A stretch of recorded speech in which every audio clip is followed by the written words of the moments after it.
Oke, Assalamualaikum warahmatullahi wabarakatuh. Teman-teman, kali ini saya akan membahas soal pH. Teman-teman harap memperhatikan bahasan yang akan saya lakukan ini, baik yang remet maupun yang nggak remet.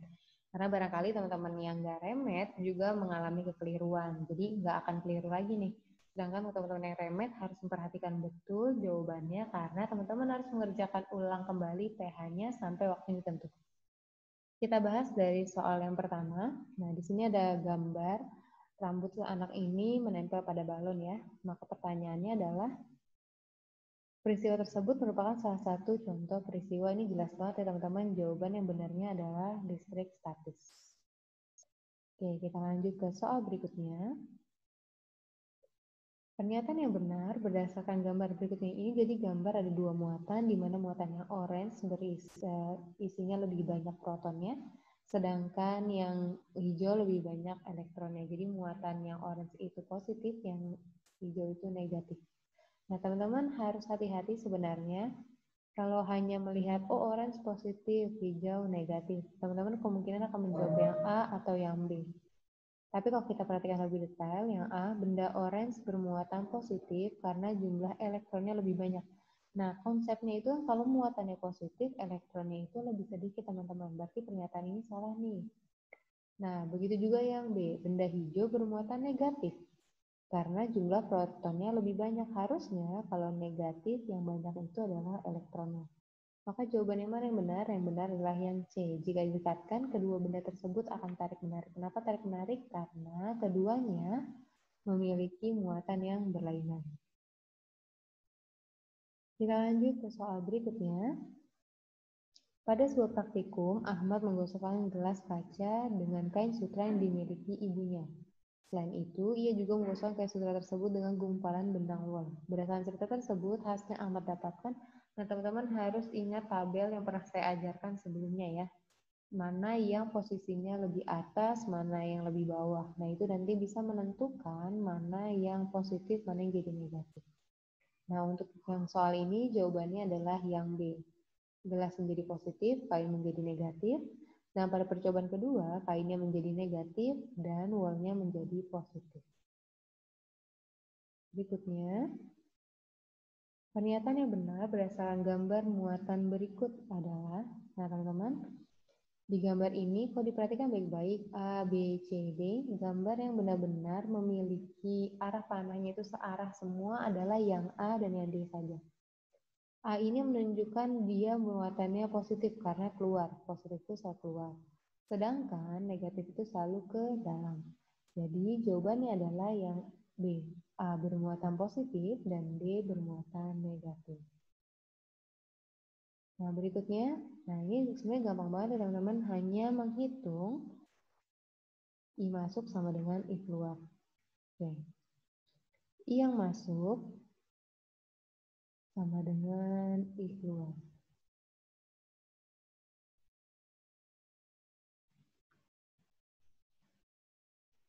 Nah, kita lihat nih yang masuk ada ini kan ya, arah panahnya diperhatikan ada 4 ampere, lalu ada 3 ampere, lalu ada lagi 3 ampere. Lalu yang keluar ada 2 ampere dan 3 ampere, dan juga X. Dan juga X ya.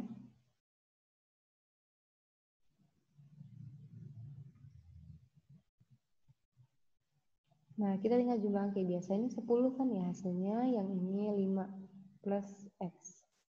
Maka berapa X? Maka X adalah 10 dikurang 5. 10 dikurang 5 yaitu adalah 5 ampere. Maka jawabannya adalah 5 ampere, yaitu yang C. Sayang sekali masih banyak yang salah ya, padahal soalnya mudah seperti ini. Oke, berikutnya, nah yang ini. Ini adalah rangkaian seri ya teman-teman. Kan teman-teman udah belajar ini dari SD, harusnya sudah mengerti.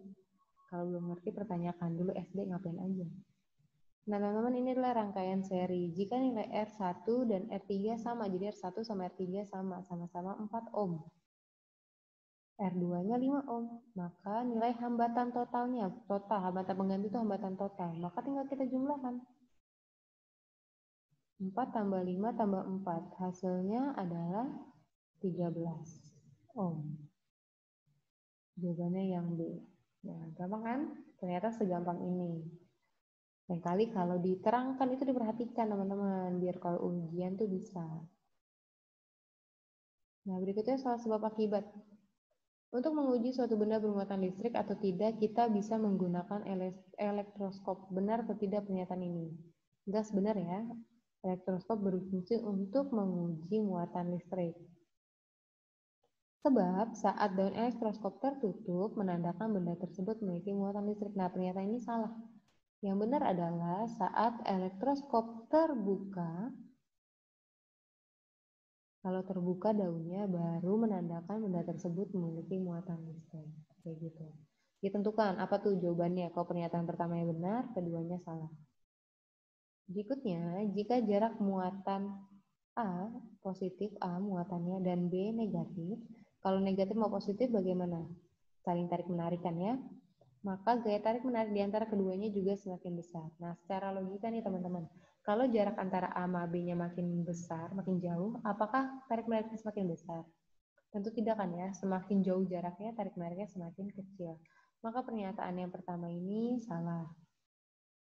Nah, nilai gaya berbanding terbalik dengan kuadrat jarak muatan. Nah, kan di pilihan A, B, C, D itu cuma ada satu pilihan yang menyatakan kalau pernyataan satu salah, pernyataan dua itu pasti benar.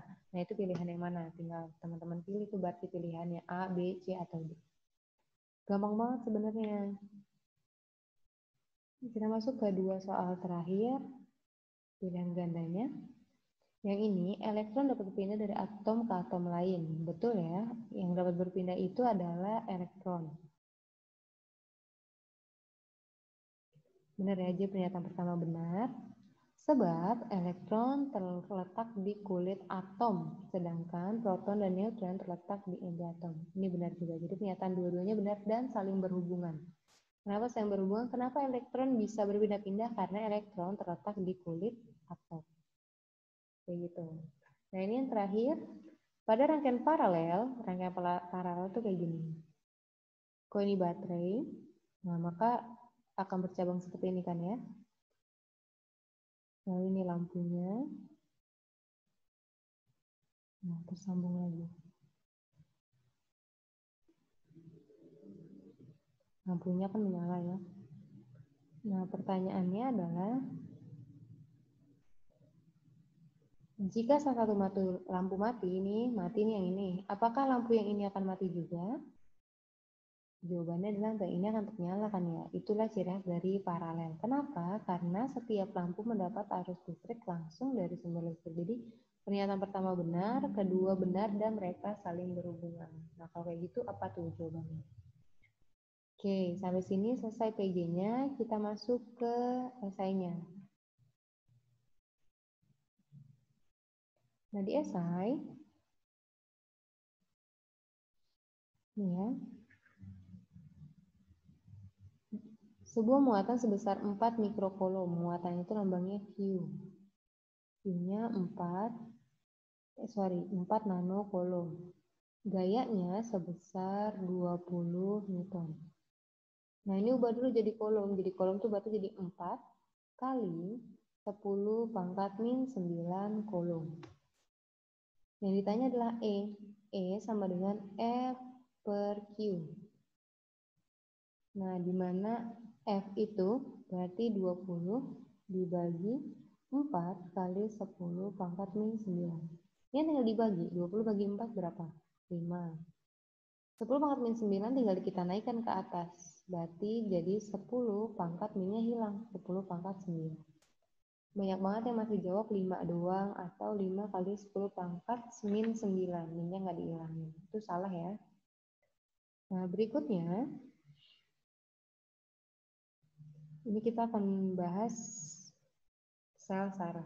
Nah, banyak banget yang salah juga karena ditanya fungsi malah jawab nama-namanya. Padahal ditanya fungsinya. A itu adalah dendrit, fungsinya untuk menerima rangsang. B inti sel berfungsi untuk mengatur. C ini bisa teman-teman anggap selubung mielin boleh, bisa teman-teman anggap sel suan juga nggak apa-apa, nggak saya salahin. Selama fungsinya benar. Yang D juga ada yang menganggap itu akson, nggak saya salahin. Menganggap itu Nodus Renvir juga nggak saya salahin. Yang penting yang dituliskan bukan akson atau nodus Renvirnya, tapi fungsi dari akson dan nodus Renvirnya. Nah, begitu juga dengan yang E. Yang E adalah sinapsis. Bukan ditulis sinapsisnya, tapi tulis apa fungsi sinapsisnya. Ini masih banyak yang salah ya.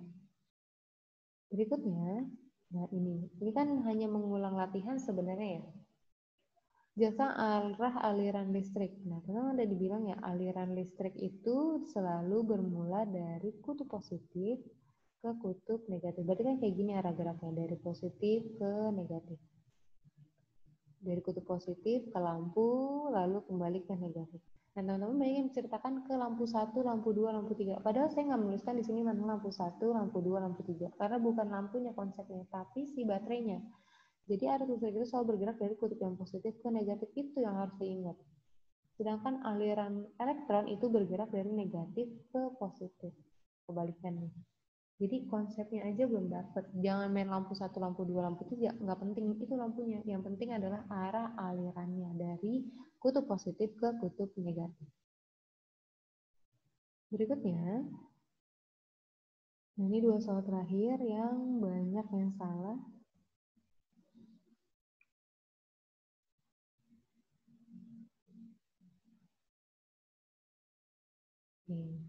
Nah, di sini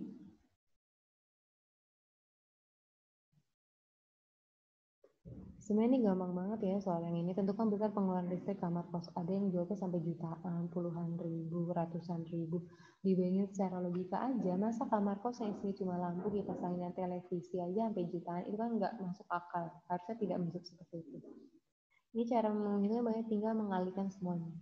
2 dikalikan 10, dikalikan 8, lalu kipas itu 1 dikali 50 kalikan 8, televisi 1 kali 120 kalikan 3. Nah, setelah mereka dikalikan, kalikan lagi mereka masing-masing dengan 30. Kenapa 30? Karena diminta biaya listrik selama 1 bulan. Nah, setelah ketemu berapa hasilnya? Ini 4.800 watt hour. Yang ini 12.000 watt hour. Yang ini 10.800 watt hour.